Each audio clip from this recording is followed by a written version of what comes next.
చిత్తూరు జిల్లాలో తిరుపతి ప్రాంతంలో తిరిగాను. ఇవన్నీ చూసిన తర్వాత వర్షాలు అనేటివి ఈ సంవత్సరం ఎక్కువ పడుతున్నాయని చెప్పి ఎప్పటి నుంచో స్పష్టత ఉంది. ఎప్పటికప్పుడు నవంబర్లో కూడా ఈ సంవత్సరం మొదటి వారంలోనే అన్ని రిజర్వాయర్లు ఫుల్ అయిపోయి అప్పటికే ఫ్లడ్స్ వచ్చాయి. ఆ తర్వాత మళ్ళీ 18వ తారీఖున చెన్నై నగరం, ఈ సంవత్సరం అయితే చెన్నైకి కూడా 2-3 సార్లు ఫ్లడ్స్ రావడం, సిటీ మొత్తం సఫర్ కావడం అయింది. దాని అనుభవంతో మళ్ళీ చిత్తూరు, నెల్లూరు, కడప ప్రత్యేకంగా ఎక్కువ డ్యామేజ్ అవుతుందని ఫోర్కాస్టింగ్ వచ్చింది. రాయలసీమలో కూడా వర్షాలు ఎక్కువ పడతాయని ముందుగానే ఫోర్కాస్టింగ్ ఇచ్చారు. ఈ సందర్భంలో అప్రమత్తం కావలసిన ప్రభుత్వం అనుభవ రాహిత్యం కానీ, లేకుంటే అహంభావం కానీ, లేకుంటే ప్రకృతితో ఆడుకోవడం కానీ, ఇవన్నీ కలిసి ప్రజలకు ఒక శాపంగా మారిపోయింది. ఎప్పుడు కూడా ప్రకృతి వైపరీత్యాలు చెప్పి రావు. అక్కడే ప్రభుత్వాల యొక్క సమర్థత తెలుస్తుంది.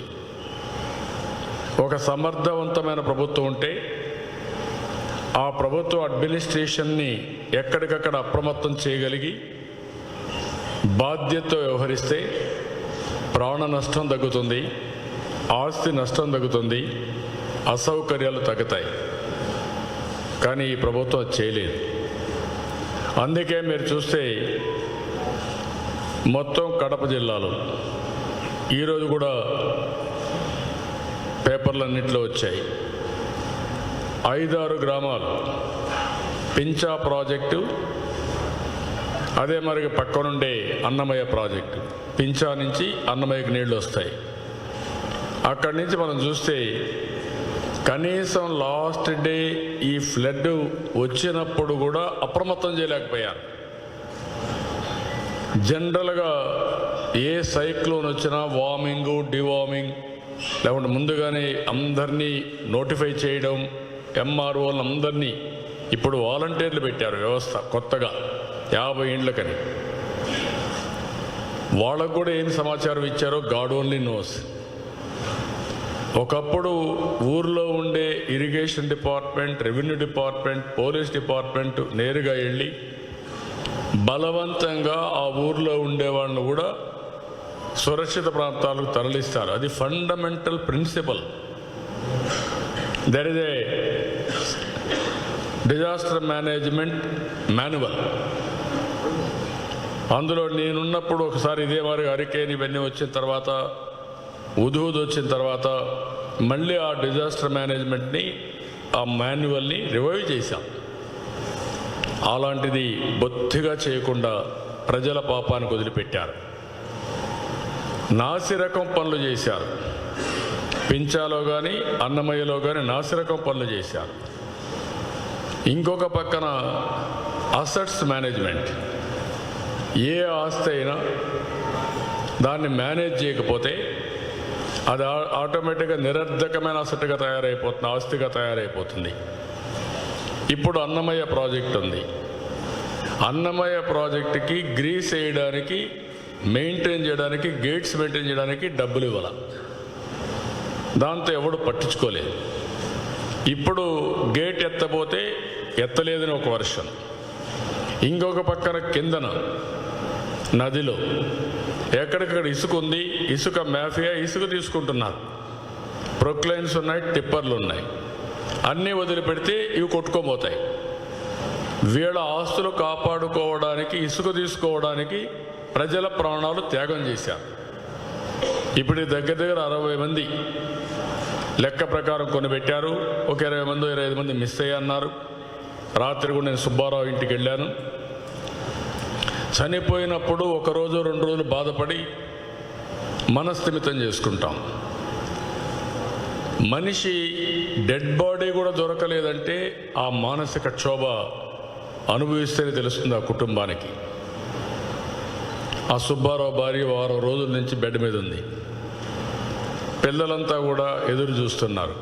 కనీసం మనిషి చనిపోయిన తర్వాత చివరి బాధ్యత మేము నిర్వహించలేకపోయాం, డెడ్ బాడీని రికవర్ చేయలేకపోయాం, అంత్యక్రియలు కానీ లేకుంటే ఫార్మాలిటీస్ పూర్తి చేయలేకపోయామని అందరూ బాధపడే పరిస్థితికి వచ్చింది. ఇలాంటివి ఆ రోజు కూడా నేను పోయినప్పుడు అక్కడ మొత్తం గ్రామాలు మీరు చూస్తే కడపలో పులపుత్తూరు కానీ ఈరోజు కూడా పేపర్లో వచ్చింది. ఊరు ఒక శిథిలావస్థకి వెళ్ళిపోయింది. మనం కొన్ని ఊర్లు చూస్తూ ఉంటాం, ఎప్పుడో ఈ ఊరు ఇక్కడ ఉంది అని చెప్పుకునేవాళ్ళం. ఆ పరిస్థితిలో ఊరు తుడిచిపెట్టుకుపోయే పరిస్థితి వచ్చింది. వాళ్ళు చెప్పిన దానిపైన నేను ఒక అసెస్మెంట్ చేస్తే కొంతమంది చెప్పింది, మాకు ఎలాంటి హెచ్చరికలు లేవు, నీళ్ళు వచ్చేస్తున్నాయి, కుటుంబాన్ని కాపాడుకోవాలని లోపలికి వెళ్ళాం, అక్కడి నుంచి బయట కూడా పోలేకపోయాం, అక్కడక్కడ చిక్కుకొని మొత్తం కొట్టుకొని వెళ్ళిపోయాం.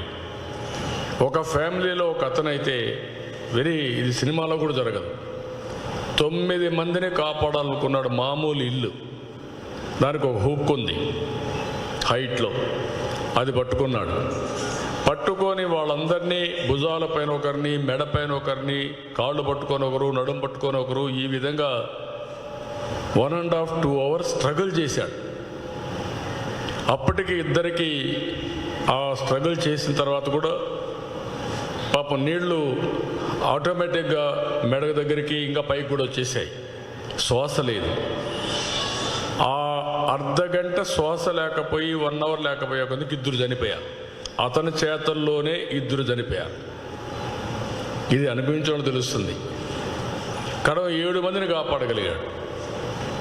ఒక సాహసం చేశాడు, సమయస్ఫూర్తి చూపించాడు. కాపాడిన తర్వాత నీళ్లు 1 hour 1.5 hour తగ్గుతా వస్తే మళ్ళీ ఒక్కొక్కరిని దించుకుంటూ ఎందుకు వచ్చాడు. ఇది మన వ్యవస్థ చేయలేకపోయారు.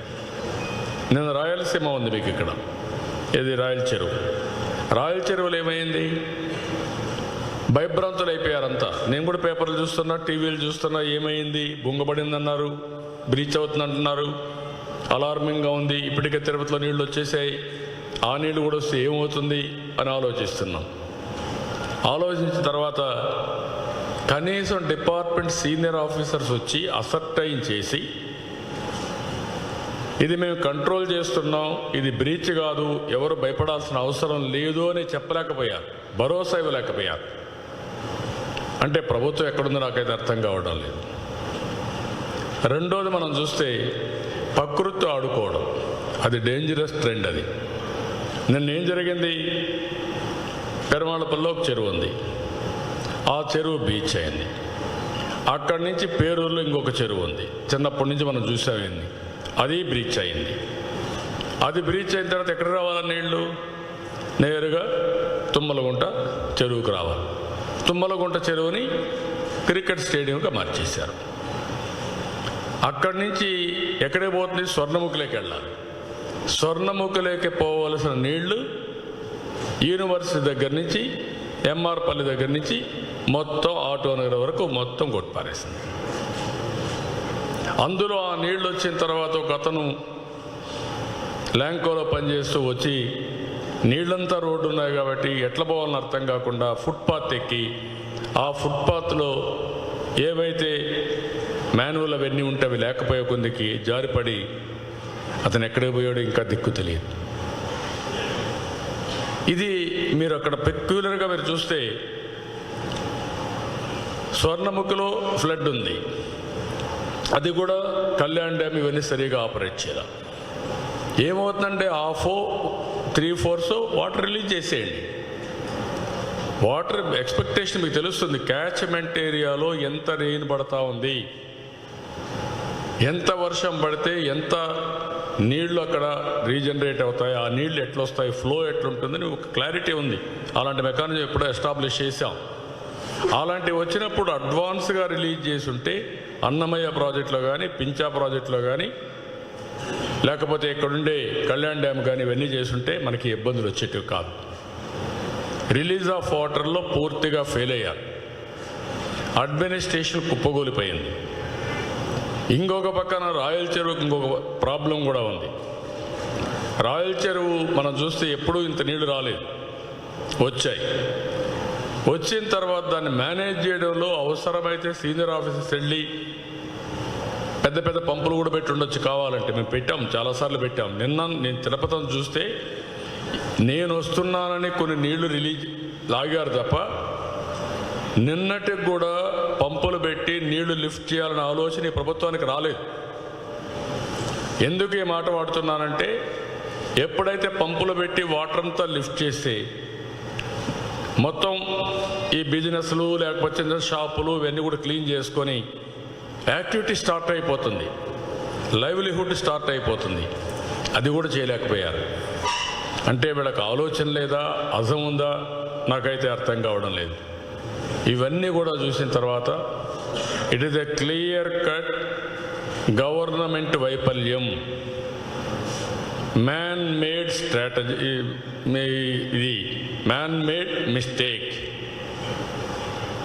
ఇది నేచర్ క్రియేట్ చేసింది ఒక ఎత్తు అయితే, ఆ నేచర్ని ఎదుర్కోవడమే కాకుండా వీళ్ళ అసమర్థతో మానవ తప్పిదం వల్ల ఈరోజు మొత్తం అతలాకుతలం అయిపోయింది. ఇది ఇట్లా జరుగుతూ ఉంటే ముఖ్యమంత్రి ఆనందంగా అసెంబ్లీలో పొగిడించుకుంటున్నాడు. ఎక్కడ అర్ధనాదాలు, అక్కడ పొగడతలు. Can you imagine this?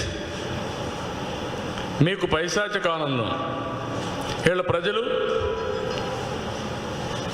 ఎక్కడికక్కడ కుటుంబ సభ్యులు పోగొట్టుకున్న వాళ్ళు, తిండి లేని వాళ్ళు, నీళ్లు లేని వాళ్ళు, లైవ్లీహుడ్ లేని వాళ్ళు, ఇక్కడ బాధలు.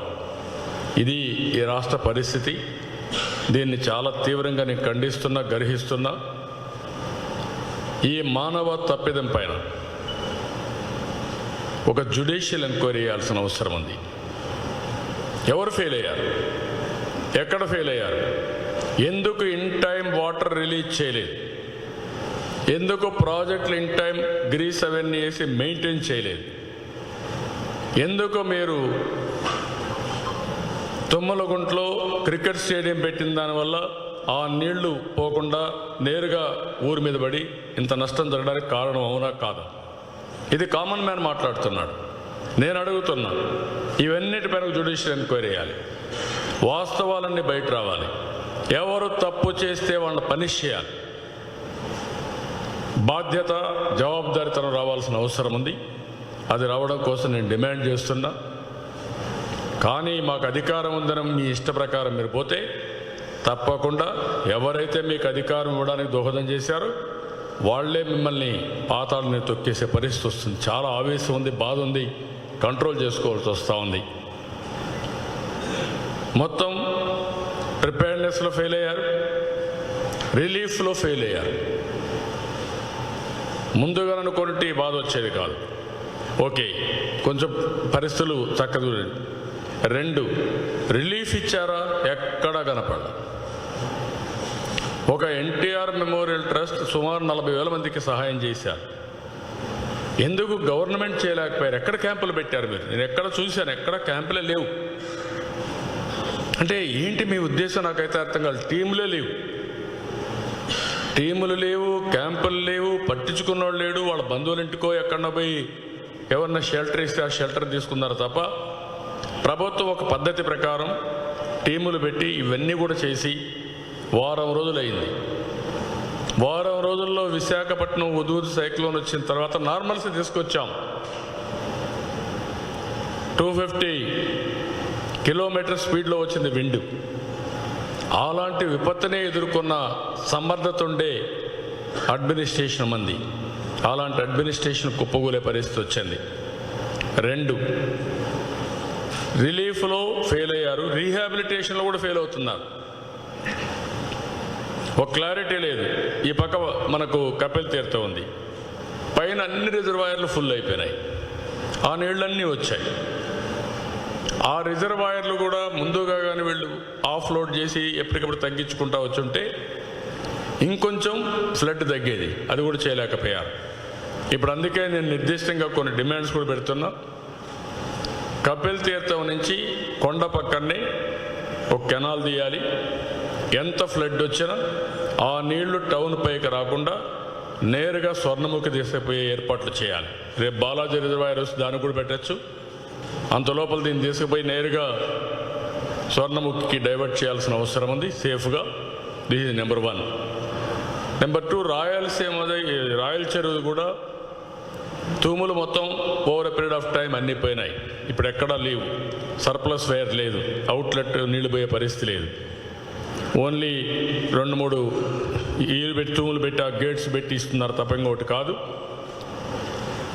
దాని మీద ఇమ్మీడియట్గా ఆ అవుట్లెట్లన్నీ రిపేర్ చేసి ఎంత వాటర్ వచ్చినా సర్ప్లస్ వాటర్ వచ్చినా పొలాల మీద పోకుండా ఆ నీళ్లు నేరుగా స్వర్ణముఖికి వచ్చే విధంగా చేయాల్సిన బాధ్యత ప్రభుత్వం పైన ఉంది. అది కూడా చేయాలి. ఈరోజు స్వర్ణముఖి పైన మొత్తం బ్రిడ్జెస్ అన్నీ కొట్టుకోమని మీరు పాపానాయుడుపేట చూడండి, తిరుచానూరు చూడండి, పక్కన దనపల్లి దగ్గర చూడండి, 4-5 బ్రిడ్జెస్, ఈవెన్ మంగాపురం దగ్గర అన్నీ కొట్టుకోమని. అవన్నీ వార్ ఫుట్టింగ్లో మళ్ళీ రెక్టిఫై చేయాలి. చెక్ డ్యామ్స్ అన్నీ వెళ్ళిపోయినాయి. ఆ చెక్ డ్యామ్స్ వల్ల ఎక్కడికక్కడ మనకు గ్రౌండ్ వాటర్ రీఛార్జ్ అయింది, రైతులకు వాటర్ వచ్చింది, పొలాలకు వాటర్ వచ్చింది, అవన్నీ పోయినాయి. దాన్ని కూడా చేయాలి. ఇసుక మాఫియాని కంట్రోల్ చేయాలి. ఇష్టానుసారంగా డిస్క్రీట్గా 10 అడుగులు వాళ్ళ ఇష్ట ప్రకారం తవ్వేసిన దానివల్ల ఎక్కడైతే మనం బ్రిడ్జెస్ కట్టామో, చెక్ డ్యాములు కట్టామో, ఫౌండేషన్ లెవెల్కి వెళ్ళిపోయారు.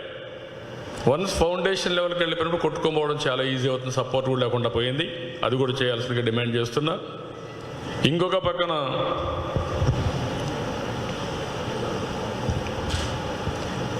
అదే మాదిరిగా అవిలాల్ చెరువు, అది మేజర్ ఇష్యూ ఉంది. దాన్ని ఎన్విరాన్మెంటల్గా చేయాల్సిన అవసరం ఉంది. ఆ రోజు మనం చేసింది పెండింగ్ పెట్టారు. ఎందుకు పెట్టారో గాడ్ ఓన్లీ నోస్. దానికి కూడా ఇక్కడ ప్రజలకు ఇవ్వవలసిన రిలీఫ్ కూడా చాలా తగ్గించేశారు, ఇష్ట ప్రకారం చేశారు. ఇంతవరకు ఒక జియో ఇష్యూ చేయాల. దగ్గర 8 సైక్లోన్స్ వచ్చాయి ఈ 2.5 సంవత్సరాల్లో. ఒక నిర్దిష్టమైన గైడ్ లైన్స్ కూడా ఇవ్వలేదంటే వీళ్ళు ఎగ్గొట్టడానికే ప్రయత్నం చేస్తున్నారు, కష్టకాలంలో ఉండే ప్రజలను ఆదుకోకుండా. ఇప్పుడు ఉదాహరణకు వరికి ఇంత మునుపు 20,000 ఇచ్చేవాడు, వీళ్ళు 15,000 తగ్గించారు. దాన్ని నేను ఇప్పుడు అడిగేది 30,000 ఇమ్మంటున్నా. కాస్ట్ ఆఫ్ లివింగ్ పెరిగింది, ఇన్ఫ్లేషన్ ఉంది, ఇవన్నీ ఉన్నాయి కాబట్టి 30,000 చేయాల్సిన అవసరం ఉంది. అరటికి 30,000 నేనున్నప్పుడే ఇచ్చాం, దాన్ని 25,000 తగ్గించారు. పెరుగుతుంది తప్ప ఈరోజు పులివెందల ఈ ప్రాంతం అంతా కూడా ఒకసారి అరటి చెట్లు పడిపోయిన తర్వాత మళ్ళా రైతు కోలుకోవాలి, చాలా కష్టం వస్తుంది. కాబట్టి హెక్టార్కి 50,000 రూపాయలు ఇమ్మంటున్నాను. చెరకు 15,000 ఉంటే దాన్ని కూడా పెంచాల్సిన అవసరం ఉంది. వీళ్ళు ఏం పెంచను కూడా పెంచలేదు, 25,000 ఇవ్వాలని చెప్పి డిమాండ్ చేస్తున్నాను. పత్తి 15,000 ఉంది, వీళ్ళు ఏమి డబ్బులు ఇవ్వకుండా ఎగ్గొడేస్తున్నారు, దానికి 30,000 ఇమ్మని చెప్పి డిమాండ్ చేస్తున్నా. వేరుశనగ 15,000 ఉంటే దానికి కూడా పెంచలేదు, 25,000 ఇమ్మని డిమాండ్ చేస్తున్నాను. జొన్న 10,000 ఉంది, వీళ్ళు 6,500 తగ్గించారు, దాన్ని 20,000 చేయాలి. మొక్కజొన్న 12,500 ఉంటే దాన్ని పెంచలేదు, అది 20,000 చేయాలి. అపరాలు పొద్దుతిరుగుడు 10,000 ఉంటే దాన్ని 4,000 తగ్గించేశారు, దాన్ని 20,000 చేయాలి. జీడి పంట 30,000 ఉంటే 20,000 తగ్గించారు. ఆ రోజు ఏదైతే శ్రీకాకుళంలో వచ్చినటువంటి తిత్లీ తుఫాను మీద నన్ను విమర్శించారు, జీడి పంట అంతా కాపాడుతామని. దాన్ని ఈరోజు జీడి పంటకైతే 30,000 ఉంటే 20,000 చేసి అన్యాయం చేశారు, దీన్ని 50,000 చేయమని చెప్పి డిమాండ్ చేస్తున్నా. కొబ్బరి చెట్టుకు 15,000 ఎప్పుడో ఇచ్చాను చెట్టుకు, దాన్ని 1,000 రూపాయలు చేశారు, కాదు కనీసం 3,000 ఇవ్వాలి. మామిడి 30,000 రూపాయలు ఉంటే దాన్ని తగ్గించి 20,000 చేశారు, ఇది 40,000 చేయాల్సిన అవసరం ఉంది. ఇది కాకుండా పూర్తిగా జీడి మామిడి కొబ్బరి ఈ చెట్లన్నీ పోతే వాళ్లకు నరేగా కింద కానీ గవర్నమెంట్ ఫండ్స్ ఖర్చు పెట్టి మళ్ళా పంటలు వేసుకోవడానికి హార్టికల్చర్ డెవలప్మెంట్కి ఎంత ఖర్చు అయితే అంత ప్రభుత్వం సహాయం చేయాలి. తిత్లీ తుఫాన్లో చాలా స్పష్టమైన జీవో ఉంది, అది చేయాల్సిన అవసరం ఉంది. తాటి చెట్టు కానీ ఎక్కడన్నా పోతే ఒకప్పుడు 800 రూపాయలు ఇచ్చేవాళ్ళం, దాన్ని 2500 రూపాయలు చేయమని డిమాండ్ చేస్తున్నా. చనిపోయిన వాళ్ళకి 5 లక్షలు ఎప్పటి నుంచో ఉంది, దాన్ని పెంచలేదు.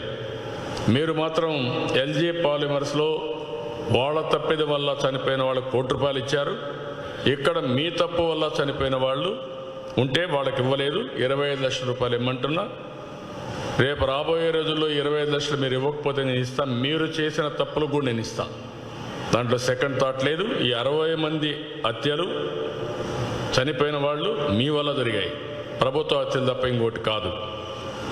ఇళ్ళు కూలిపోయిన వాళ్ళందరికీ గాయపడిన, ఇంకో పక్కన చూస్తే గాయపడిన వారికి 1 లక్ష రూపాయలు అప్పుడు పెడితే దాన్ని 12,000 తగ్గించారు. సీరియస్గా గాయపడితే ఒక 2.5 lakhs ఇవ్వాలి. అదర్వైజ్ వాళ్ళు జీవితాంతం కాలిరిగిపోయో చెయ్యిరిగిపోతే వాళ్ళు సెట్ గారు. ఇల్లు కూలిపోయిన వాళ్ళకి 50,000 రూపాయలు ఇస్తే 4 లక్షల రూపాయలతో ఇళ్ళు కట్టించాం. ఈరోజు వీళ్ళు దాన్ని ఇంకా స్పష్టత ఇవ్వలేదు. 1 లక్ష రూపాయల వరకు ఇచ్చి పర్మనెంట్గా ఎంత నష్టపోయారో ఆ నష్టపరిహారం ఒకసారి చూసుకొని వాళ్ళని మళ్ళా రివైవ్ చేయడానికి, వాళ్ళ జీవితంలో ముందుకు పోవడానికి మీరు చేయాల్సిన అవసరం ఉంది. ఉపాధి కోల్పోయిన చేనేత కార్మికులు, గీత కార్మికులు, వృత్తి పనులు చేసుకున్న వాళ్ళందరికీ వృత్తి కూడా పోతుంది కాబట్టి 10,000 రూపాయలు అప్పుడు ఇచ్చాం. మీరు ఎలాంటి సహాయం ఇవ్వలేదు. దీనికి 20,000 చేయాలని చెప్పి కోరుతున్నా. ఇండ్లు దెబ్బతిన్న వాళ్ళందరికీ ఒకసారి ఇంట్లో నీళ్లు వస్తాయి, అక్కడి నుంచి వాళ్ళకు ఇంకా మొత్తం వస్తువులన్నీ పోతాయి. కనీసం ప్రతి ఒక్కరికి బాగా దెబ్బతిని ఉంటే కనీసం మోడరేట్గా ఉంటే ఒక 25,000 ఇవ్వాలి. ఇంట్లోకి నీళ్లు వచ్చిన ప్రతి ఒక్కరికి 10,000 రూపాయలు ఆర్థిక సహాయం చేయాలి. వస్తువులన్నీ పోతాయి, ఎలక్ట్రికల్ అవన్నీ ఎక్స్ట్రా, బట్టలు లేకుంటే వాళ్ళ ఇంట్లో నిత్యావసర వస్తువులు ఇవన్నీ తెరిచిపోయిన తర్వాత కనీసం కొనుక్కోవాలంటే ఒక 10,000 రూపాయలు ఉండాలి. మరణించిన ఆవులకు, గేదెలకి ఒకప్పుడు 30,000 ఇచ్చేవాళ్ళం, ఇప్పుడు 40,000 ఇవ్వాలి. జెర్సీ ఆవు అయితే 50,000 ఇవ్వాల్సిందిగా డిమాండ్ చేస్తున్నా. గొర్రెలు, మేకలు చనిపోతే 3,000 ఇచ్చేవాళ్ళం, కనీసం ఒక 6,000 రూపాయలు ఇస్తే ఇప్పుడుండే కాస్ట్లో పనికి వస్తుంది. పశువుల షెడ్లకు ఒకప్పుడు 10,000 రూపాయలు నష్టపరిహారం ఇచ్చి వాళ్ళకు పూర్తిగా షెడ్ కట్టించాం. దాన్ని 25,000 రూపాయలు చేయాలి. అదే మరిగా 4 పశువులు ఉంటే 1 లక్ష రూపాయలు, 2 లక్షలు, లేకుంటే మోర్ దెన్ 5-6 ఉంటే వాళ్ళకు 5 లక్షల రూపాయలు పెట్టి షెడ్లు కట్టివ్వాలి. కట్టించిన మేము షెడ్లు కట్టించిందని కూడా డబ్బులు ఇవ్వలేదు. అది నరేగాలో మొత్తం పనులు ఇస్తే పేదవాళ్ళు కట్టుకుంటే దానికి కూడా డబ్బులు ఇవ్వలేదు. ఇది ఇమీడియట్గా ఇవ్వాల్సిన అవసరం ఉంది. కోళ్ల పరిశ్రమకు ఒకదానికి 150 రూపాయలు ఇచ్చాం. బ్రాయిలర్ కోడికి 75 రూపాయలు ఇచ్చాం. ఈరోజు నేను 250 రూపాయల కోడికి, బ్రాయిలర్ కోడికి 100 రూపాయలు ఇమ్మంటున్నా. అదే మరిగా పౌల్ట్రీ షెడ్కి ఒక 50,000 రూపాయలు ఇచ్చి మళ్ళా లోన్స్ అన్నీ కూడా ఇప్పించి వాళ్ళని కూడా రివైవ్ చేయాల్సిన అవసరం ఉంది.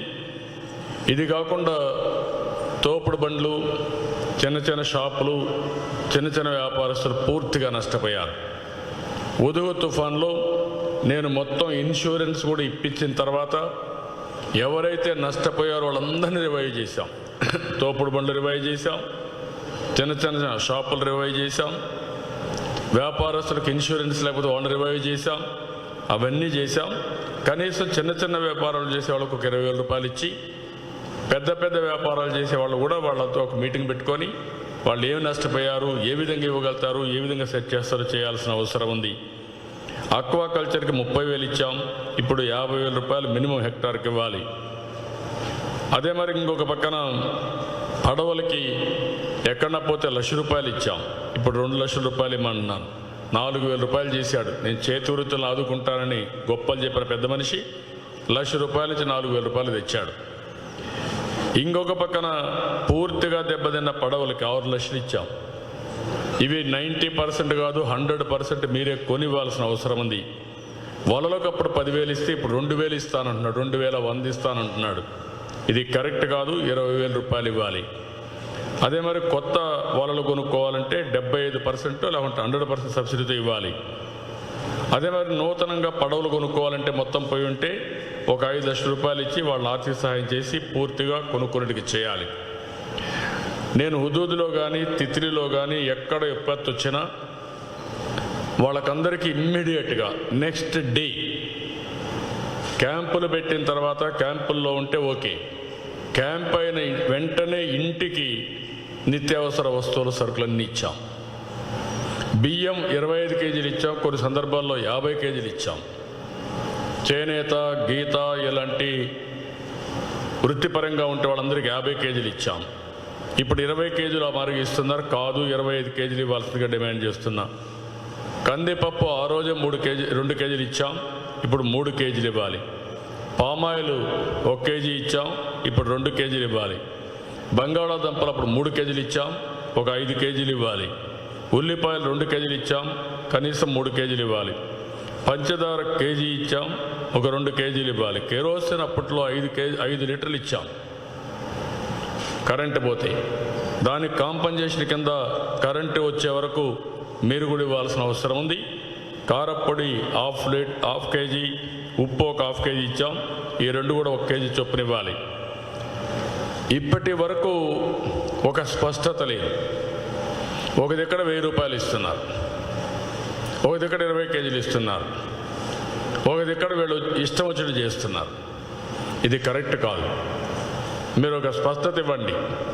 నేను 96, 97 ఆ ప్రాంతంలో హరికేన్ తుఫాను వస్తే ఈస్ట్ గోదావరిలో నేను పేపర్లో యాడ్ ఇచ్చాను.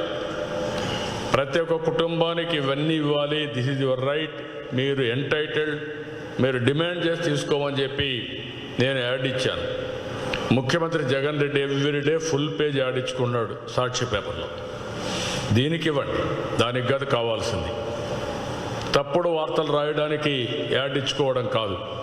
మీరేమి ఇస్తారో ప్రజల్లో చైతన్యం తేవాలంటే, ట్రాన్స్పరెన్సీ ఉండాలంటే ఇక్కడ ఇవ్వాల్సిన అవసరం ఉంది. ఏమి ఇస్తారో ఇవన్నీ చెప్పండి మీరు. కాబట్టి ఇవన్నీ చెప్పి మేము చాలా స్పష్టంగా ఈ ప్రభుత్వాన్ని చేస్తున్నాం. ఈ ముఖ్యమంత్రికి రంగులేసుకోవడానికి 4,000 కోట్ల రూపాయలు ఖర్చు పెట్టాడు. రంగులు తీయడానికి మళ్ళీ ఒక 2,000 రూపాయలు ఖర్చు పెట్టాడు.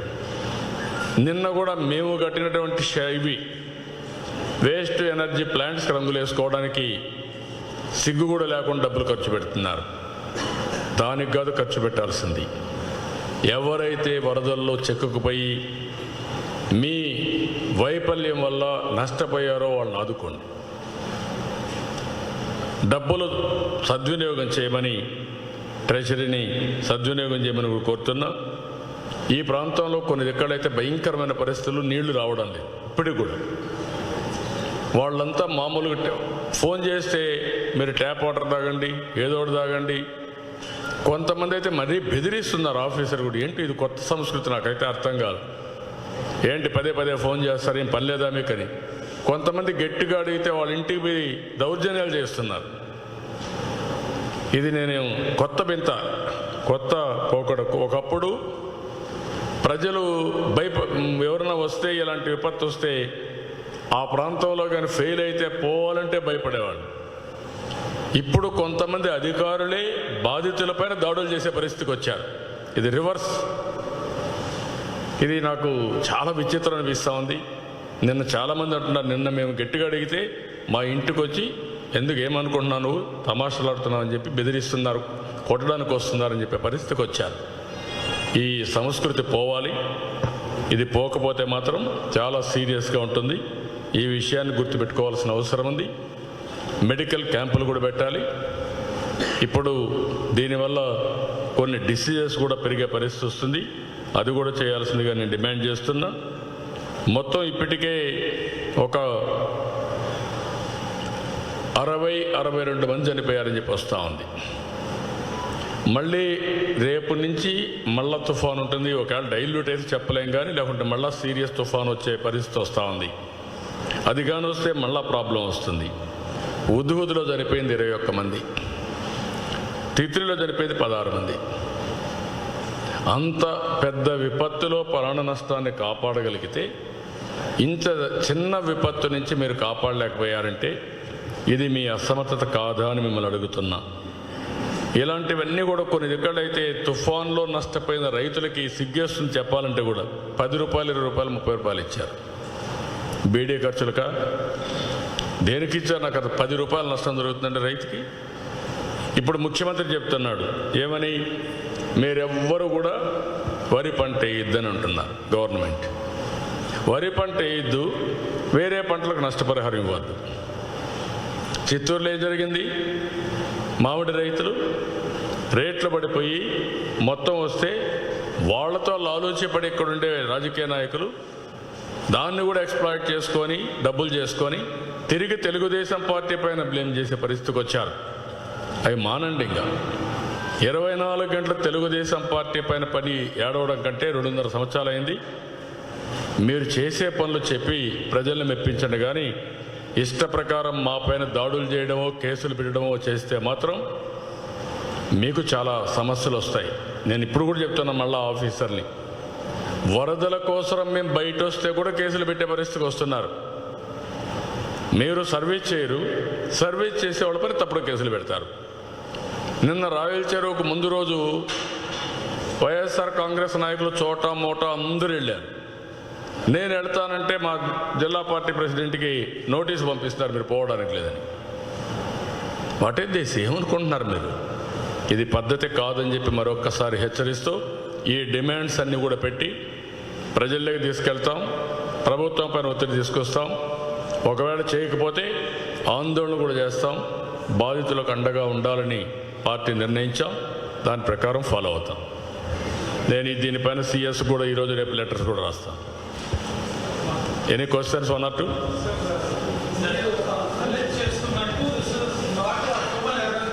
మైక్.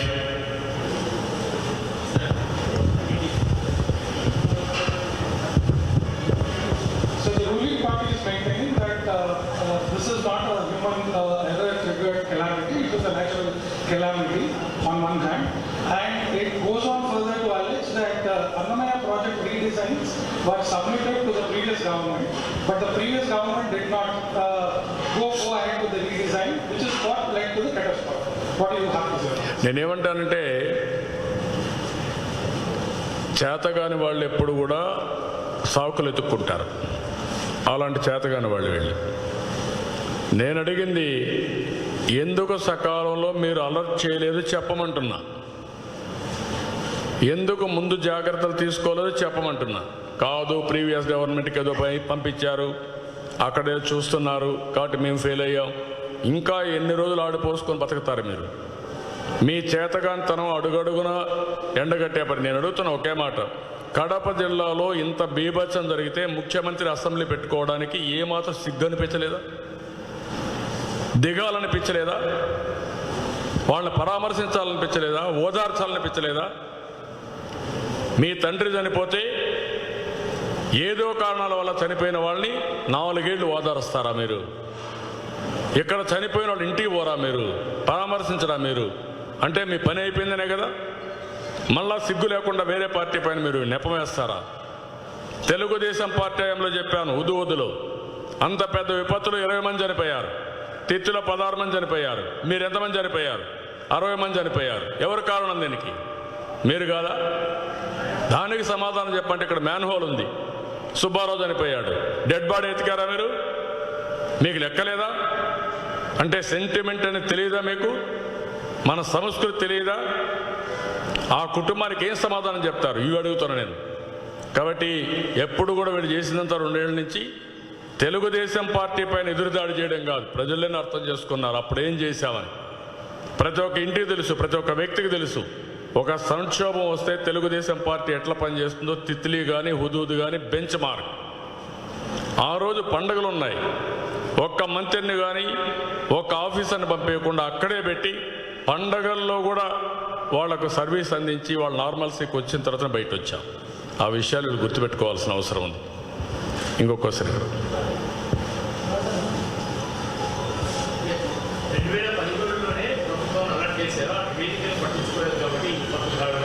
అదేనాయా నేను చెప్పేది, నువ్వు అర్థం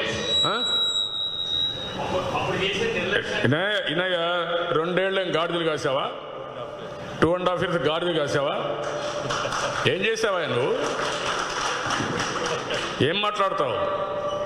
అడిగేవాళ్ళు కూడా మీరు అక్కడ అడగాల, నీకు కూడా భయం. అందుకే 2430 పేపర్ల మీద ఆంక్షలు పెట్టినా మీరేం చేయలేకపోయారు. గుర్తుపెట్టుకోండి ఇవన్నీ, నన్ను క్వశ్చన్ చేయడం కాదు. నన్ను క్వశ్చన్ చేసే అర్హతే లేదు వీళ్ళకి. మీరు ముఖ్యమంత్రిగా ఉన్న అంటే అంతకుముందు 95 నుంచి 2004 వరకు ఉన్న డివిజన్ హయాంలోనే 44 చెరువులు ఆక్రమణ గురై తిరుపతి చుట్టూ. నేనేమంటానంటే తిరుపతిలో ఏం పెట్టాం? సుందరీకరణ పెట్టాం, సిటీ ఆఫ్ ట్యాంక్స్ అని పెట్టాం, ప్రతి ఒక్క చెరువుని మోడర్నైజ్ చేయాలనుకున్నాం. హైదరాబాద్లో చెరువులన్నీ మోడర్నైజ్ చేసింది నేనే. ఇన్నయ్య నువ్వు చెప్తున్నావు అప్పుడు ఇన్నయ్య ఎప్పుడన్నా చెప్పావు అప్పుడు నువ్వు? ఇప్పుడు మాట్లాడతారు, మీకేం రైట్ ఉంది? ఒక రాజకీయ పార్టీని ఇది అప్పుడు ఏం చేసి గాడిదలు కాసావా? దున్నపోతలుగా మేపుతున్నావా? అప్పుడు ఎప్పుడన్నా చెప్పావు నువ్వు? అప్పుడు చెప్పలా. ఇప్పుడు నేను చెప్తున్నా, తుమ్మలగుంట మీరు ఎన్క్రోచ్ చేశారు, ల్యాండ్ గ్రాబింగ్ చేశారు, తిరుపతి చుట్టుపక్కల ల్యాండ్స్ అని కబ్జా చేస్తున్నారు, మీ అంతు చూస్తామని చెప్తున్నా. వదిలిపెట్టను. ఆ రోజు జరుగుంటే చెప్పే యాక్షన్ తీసుకో యాక్షన్. నువ్వే కదా గవర్నమెంట్లో ఉన్నావు. నేను లేస్తే ఏమవుతున్నావు చెయ్యి. ఎవడొద్దన్నాడు? చేత కదా నీకు? యాక్షన్ తీసుకో. నేను వద్దన్నానా?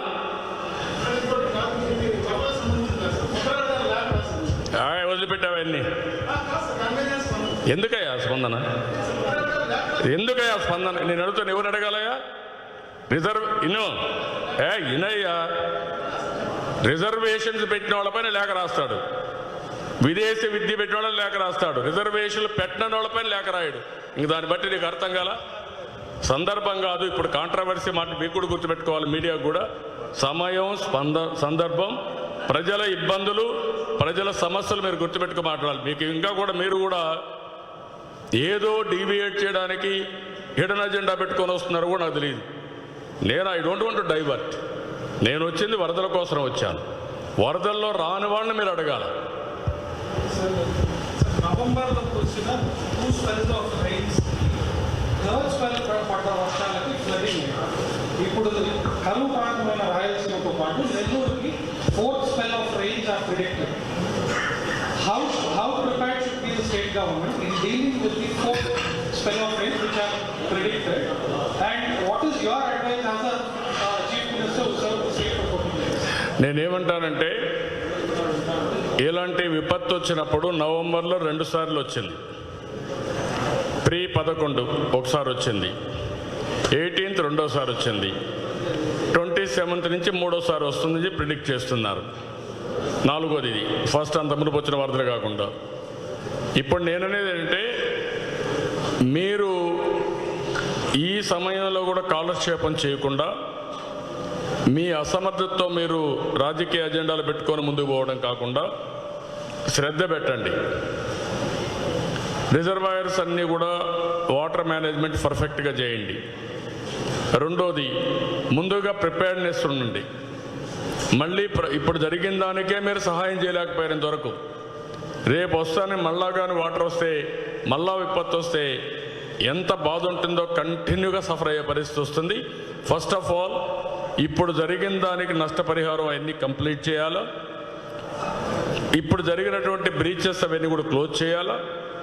ఆ తర్వాత రాబోయేదానికి ప్రిపేర్ కావాల్సిన అవసరం ఉంది. క్లియర్ కట్గా మీరు ఒక యాక్షన్ ప్లాన్ తయారు చేసుకోండి. మీ పొగడ్తలను వదిలిపెట్టుకోండి. 4 రోజులు పోస్ట్పోన్ చేసుకుంటే ఏం కొప్పలు గొలిపో, తర్వాత పూరించుకుందరు బట్రాజు వారిగా. మాకేం బాధలే. ఇప్పుడు ప్రజలను ఆదుకోమని కోరుతాను.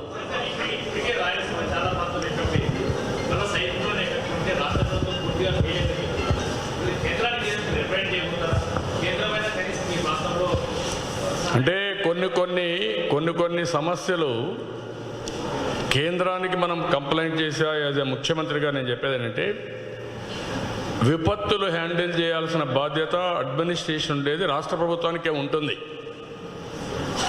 కేంద్ర ప్రభుత్వం ఆర్థిక సహాయం చేయడం, ఆ సమయంలో కొన్ని లిబరల్గా గ్రాంట్స్ ఇవ్వడం, హెల్ప్ చేయడం వాళ్ళు చేయగలిగేది. దానికి మనం డిమాండ్ చేస్తున్నాం లిబరల్గా ఆదుకోమని. అదే సమయంలో ఎవరైతే యాక్ట్ చేయాలో వాళ్ళు చేయకపోతే దాన్ని మీరు నేను అందరం కూడా బాధపడడం తప్ప, సఫర్ కావడం తప్ప ఇంకోటి కాదు. దానిపైన అవేర్నెస్ తేవడమే బెస్ట్ మెథడ్. కేంద్రం కూడా ఉదారంగా రావాలి. రాష్ట్ర ప్రభుత్వం అడిగిన దానికి డబ్బులు ఇవ్వాలి. మళ్ళీ మీరు కూడా సూపర్వైజ్ చేయాలి, గైడ్ చేయాలి. మీ డిజాస్టర్ మేనేజ్మెంట్ ఫోర్స్ అంతా కూడా పంపించాలి. ఎక్కడికక్కడ పొజిషన్ చేయాల్సిన అవసరం ఉంది. రాష్ట్ర ప్రభుత్వంలో ఉండే పెద్దలందరికీ తో పలుకుతున్నా, ఫోటోల కోసం పనిచేయొద్దండి. హెలికాప్టర్లో వీళ్ళే తిరిగేస్తా ఉన్నట్టు ఎందుకు హెలికాప్టర్ తీస్తారు నాకైతే అర్థం కాలేదు. వై యు ఆర్ అంటే ఇది మిస్యూజ్ ఆఫ్ ఇది తప్ప, ఇది యాక్షన్ తప్ప, ప్రిటెన్షన్ తప్ప ఇది కాదు. హెలికాప్టర్లు ఉండేది ఏదైనా ఫుడ్ కానీ ఏరియల్ మొత్తం రెస్క్యూ ఆపరేషన్లకి ఆ ప్రాంతంలో పోలేనప్పుడు ఫుడ్ కానీ మెటీరియల్ కానీ డంప్ చేయడానికి ఉంటాయి తప్ప వీళ్ళు తిరగడానికి కాదు. ఆ విషయం గుర్తుపెట్టుకోవాలి. Preliminary flood was estimated at around 6,000 crores. Chief Minister asked the center to release 1,000 crores of funds as an immediate measure. Do you think that is sufficient? Brother ఒక్క మాట చెప్తానంటారా మీరు? 6,000 కోట్ల రూపాయలు నష్టం జరిగింది, 60 మంది చనిపోయారు. మీరు కేంద్రాన్ని డబ్బులు అడిగారు. మీకు కెలామిటీ ఫండ్ ఒకటి ఉంది.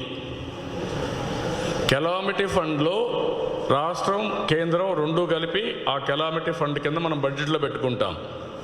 మీరు ఇది ఖర్చు పెట్టిన తర్వాత వాళ్ళు రీఎంబర్స్ చేస్తారు. మీరు ఎంత ఖర్చు పెట్టారు ఇప్పటికీ? 10 కోట్ల, 5 కోట్ల? ఎంత రిలీజ్ చేశారు చెప్పండి? Anybody you can answer? What a government! నువ్వు 100 కోట్లు ఖర్చు పెట్టకుండా 100 కోట్లు రిలీజ్ చేయకుండా నాకు 1000 కోట్లు 5,000 కోట్లు అంటే ఎవడిస్తాడు?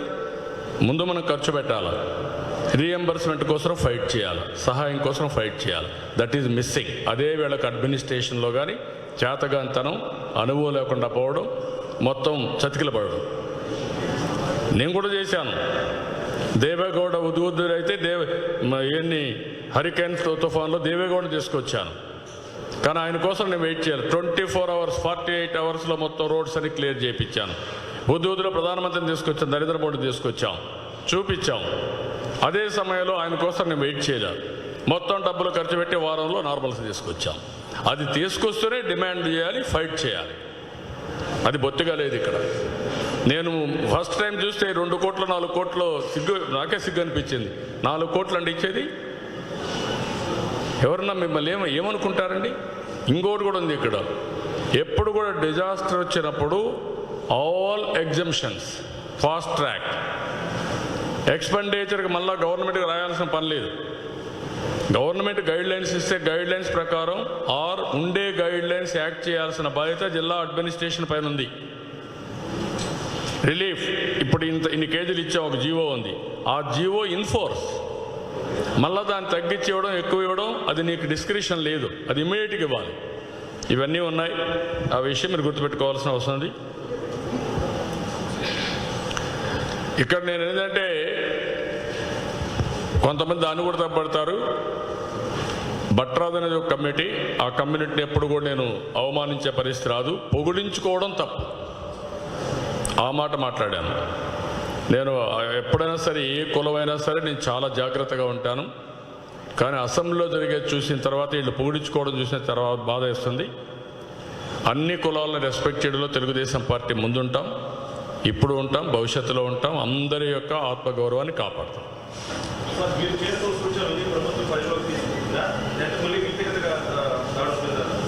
రేపే చూస్తారు కదా మీరు, రేపేం చేస్తారు? ఇప్పుడు నేను తిరగతానే ఎప్పుడో రిపోర్ట్ ఉందని తీసుకొచ్చాను. రేపటి నుంచి నేను ఇవన్నీ చెప్పాను. దీనిపైన మేము ఆందోళన చేస్తాం. దేనికి ఆందోళన చేస్తాం? ప్రజల కోసం చేస్తాం. మేము ప్రజల కోసం ఆందోళన చేసే హక్కు కూడా ఆ పొజిషన్కి లేదనమాట.